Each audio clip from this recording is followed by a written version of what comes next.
Hello, vinyl community. Tony here. Tony's LPs Are Us. It's a few days after the opening season of 2023 Major League Baseball. I think opening day around the country was March 30th, 2023. So we're a few days into that. It's in April now, first week. And the reason I'm doing this baseball songs from original albums that I have and some of my favorite baseball songs about the national pastime is today my son texted me early about 6 o'clock. And by the way, gonna have a beer opening day. It's not the beer of Yankee Stadium. I don't think they sell Miller all the time. Usually it's Bud, but cheers.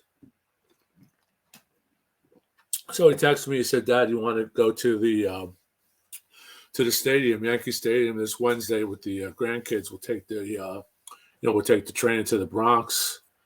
I believe it's the 161 Street station there, and it leads you right to Yankee Stadium. So we're going to do that. So I thought about it. Then I'm thinking about the new rule changes. And if you're not familiar with it, there's some new rule changes to speed up the game this year because the games are too long. They're over 3 hours on an average. What they've done is they've eliminated a lot of shift changes from the outfield, can only shift certain times. The pitchers now have to release the ball within, I believe, 15 seconds. They can't go off the mound for certain times. They can't go off the mound. The batter has to stay in the box. You can't go in and out of the box and take his time. And a big change that I don't know how it's going to speed up the game, I think it's going to make the game longer, is that they increased the size of a base from, 13 inches square or 15 inches square to 18 inches square, which means it's a bigger base. And I thought if the base is bigger, there'd be more steals, less outs, because it's closer. Basically, it's closer by 6 inches total, which is a lifetime in baseball. It's a split in millimeter, type of game.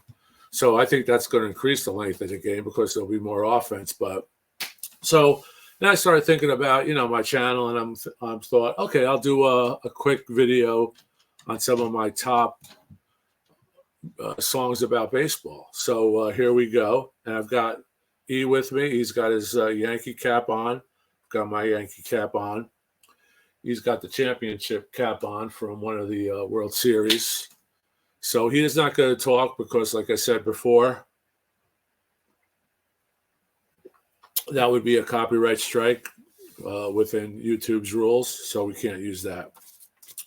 Okay, so here we go. My first LP comes from a poem. The title of it, the title is The Boys of Summer. And that's the Don Henley album, Building the Perfect Beast, which is, when I always hear that song, I think of baseball because it came from a Dylan Thomas poem. Then it became a book, The Boys of Summer, by Mr. Kahn, the artist. The author's name was Kahn. And that book was about the New York, the Brooklyn Dodgers of the 40s and 50s. That's the great Brooklyn team that broke the color barrier with Jackie Robinson. And that major book in 1972 was called The Boys of Summer. And I've always associated with the song from Building the Perfect Beast with The Boys of Summer. Henley says it's about the boys at the beach, partying and drinking and things like that, coming down to the shore in LA. But I've always associated it with the Boys of Summer with baseball. So here I have this one, Building the Perfect Beast. This is in shrink. And here's the album, the inner.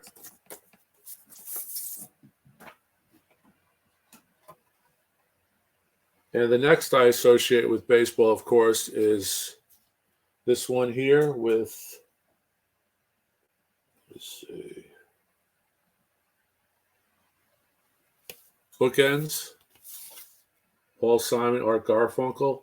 I believe this is 1968. This record became a #1 on Billboard's 200 pop. And this, of course, has the famous song Mrs. Robinson. It's also from the soundtrack The Graduate. The Graduate soundtrack was produced by Theo Macchio, I believe his name is pronounced. He was a big producer for jazz records, produced a ton of stuff for Columbia, a lot of Miles Davis. He did Bitches Brew, a brilliant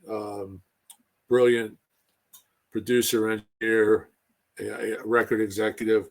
But this has Mrs. Robinson. And the famous line on here is, "Where have you gone, Joe DiMaggio? A nation turns its lonely eyes to you." And when this was a great song, of course, Mrs. Robinson. And let me see if this is a 2i. This is a 2i, really nice shape, 2i Columbia. And when DiMaggio heard that song on the radio, he goes to one of his associates, one of his valets. He always had people around him. He goes, I think we should sue this guy, Paul Simon, for writing about me in this song. Where have you gone, Joe DiMaggio? And his associate said, "Joe, that's a tribute to you. It's not in any way derogatory or negative." And Joe said, "Okay." And I guess Joe. Maybe Joe thought he could make some money off of it. Joe was very frugal. Joe liked his money. Never got paid what he should have gotten paid. Obviously, in baseball, none of the great stars did. Willie Mays, Jackie Robinson, Mantle. In today's market, they would be as big as Judge at the Yankees. Number 99 for the Yankees. They may have. I think DiMaggio once said, "What would you say to Mr. Steinbrenner today if you were playing for the Yankees when Steinbrenner was coaching?" He said, "How you doing, partner?" So that's basically the mindset, and I think he was right. The next one up is a great one. Born in the USA, sold about 30 million copies worldwide, probably more by now. And this has Glory Days on it. Born in the USA, Bruce's great record. I believe this is 84. His 7th studio album. Here's the inner. It's got the original inner with Bruce. Born in the USA. This could actually be a greatest hits album. Has Glory Days, Bobby Jean, I'm Going Down, Dancing in the Dark, My Hometown, Cover Me, Darlington County, Working on the Highway, I'm on Fire. So that's the greatest hits. And that record sold, like I said, 30 million copies, was #1. The big breakout single was my least favorite Bruce song of all time is Dancing in the Dark. I never liked that song. I always thought it wasn't Bruce, but it put him on the map as far as, on, MTV and that type of thing. I seem to do these better when I'm drinking. And anyway, so that's Glory Days. Next up is a great song, which is a kind of a sleeper song on this album. This is another #1 album. Here's the original with the hype on it. It's still in its original shrink. Didn't warp, so all you people who pull the shrink, don't pull the shrink. If you keep your records, in a shelf this fashion, tight, the records won't shrink. And this, of course, has the song on it called Night Game. And Night Game is about baseball. There were 3 men down, and the season lost, and the tarpon was rolled upon the winter frost. There was 3 men down, and the score tied in the bottom of the 8th when the pitcher died. So this is all about baseball, and this is a great album. This just came out as a 1-step, which I recommend. I don't know if it's sold out. This is a great 1-step by MoFi. Have that. And, of course, this has on it 50 Ways to Leave Your Lover. And 50 Ways to Leave Your Lover on the 1-step is just in another, it's in another realm. It's a run, to use a baseball metaphor. And that's this record. The next one, which isn't really a baseball record, but it's associated with Mariano Rivera. He was a big closer for the Yankees, a big pitcher, Hall of Famer, first round Hall of Fame pick. And when Mariano Rivera used to come out to the mound at Yankee Stadium, the people up in the booth would play from this album, Enter Sandman, because when pitchers faced Rivera, it was lights out. You were put to sleep. And this is a great album. I bought this at Walmart because I don't really have a lot of heavy metal. I consider this heavy metal. So I don't have a lot of Metallica. And one day I walked into Walmart. You don't buy at Walmart, but I walked into Walmart, and this was standing in front of me. And the weird thing was, I had just bought the CD of this album at a thrift shop for $1 or whatever, and I kept on playing Sandman because I knew Sandman was associated with the Yankees. So I said, if I ever see it, I'll get the album, but never thought about it. But I walked into Walmart that week, and it was right there in the front. It was only a couple copies. This was in mint condition. You really have to check the Walmart records. They do not take care of the Walmart records. The shelves are too packed. People throw them on the floor. They fall on the floor. They're bent. So if you buy a record from Walmart, you're going to get a good value usually. You have to know what you're buying. A lot of these exclusive Walmart pressings may not be up to snuff as far as an original. But this record is an exclusive. I think it's on marble vinyl. Let me show you here. But it's cool because it's a double. I'm not sure if the original was a double, but they stretch out the tracks, so they all sound pretty good. And here's a beautiful pressing on marble. And Enter Sandman. That record is just killer. This is a great album, by the way. This album is one of the biggest selling albums of all time. I don't know what it charted, but I believe the hype sticker says over 30 million worldwide sales with The Unforgiven, Nothing Else Matters, Sad But True, which is a great song. This also comes with a download card. So we're able to download it, and we could get it on, put it on disc or your flash drive or whatever. So this is a great one. The next one up, of course, is a perennial and one of the most widely known songs associated with a baseball theme is Center Field. It's Fogerty's third solo album, and that was number 1 on the Billboard charts. And this is an original press with Zantz Can't Dance. Zantz was the owner of Fantasy Records, and he had a dispute. I talked about this once before. He had a dispute. Well, Fogerty had a dispute with what's his name, with Zantz, because of royalty infringement, royalty that were owed to him that never got to him in the band. So we wrote a song about that. It was later pulled because the namesake got pissed off and I guess threatened to sue. So the repress is Vance Can't Dance, and that's on here. I just put it on my. This still has the original hype on it. That was $5.99 when records were a bargain back in the day. Here's the inner. So if you want the original, it's Zantz Can't Dance.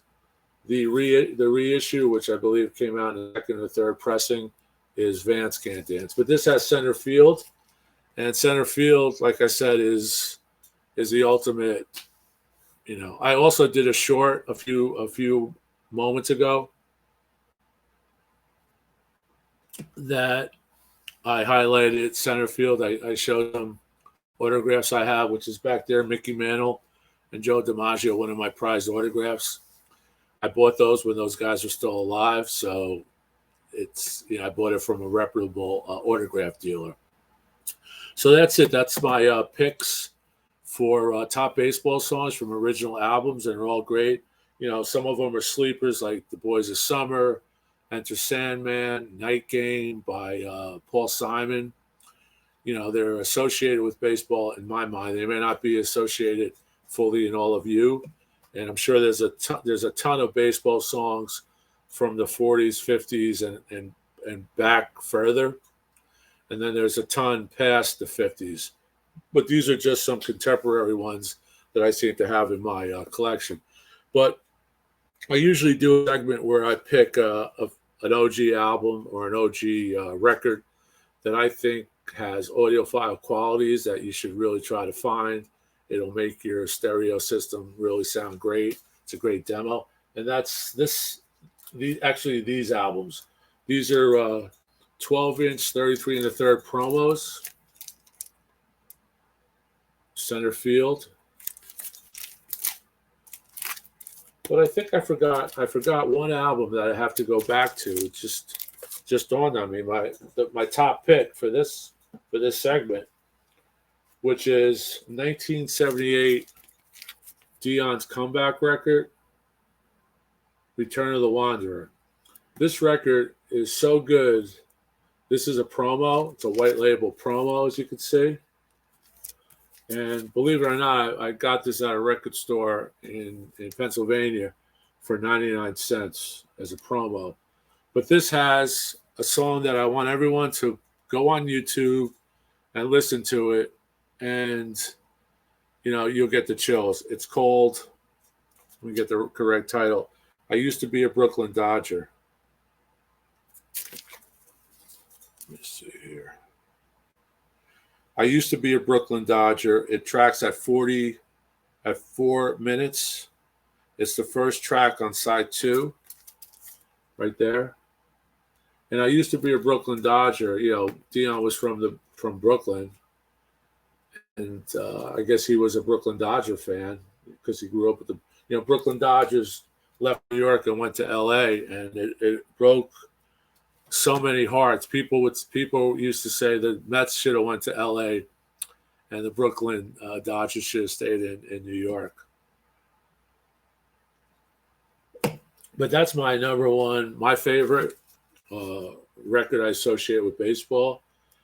But I want you to play this on YouTube. This is on Life Song, and like I said, this is an advanced promo, so this sounds really good. But I have a regular edition that sounds great. Return of the Wanderer, Dion. I Used to Be a Brooklyn Dodger. Heavy, heavy favorite.